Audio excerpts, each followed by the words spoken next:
Today's topic is phases of tooth movement. The phases of tooth movement describes how a tooth biologically and mechanically responds when force is applied to it. Burston categorizes these stages as initial phase or displacement phase, lag phase or delay phase, post-lag phase or acceleration or linear phase. First is initial phase.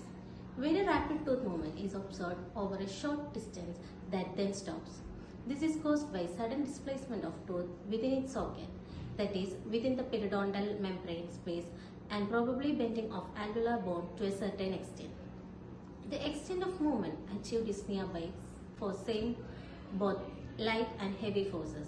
The tooth movement in this phase is between 0.4 and 0.9 mm and usually occurs in a week time. Next is lag phase. During this phase, little or no tooth movement occurs. This phase is characterized by formation of hyalinized tissue in the periodontal ligament, which has to be resolved before further tooth movement can occur. The duration of lag phase depends on the amount of forces used to move the tooth. If light forces are used, the area of hyalinization is small and frontal resorption occurs.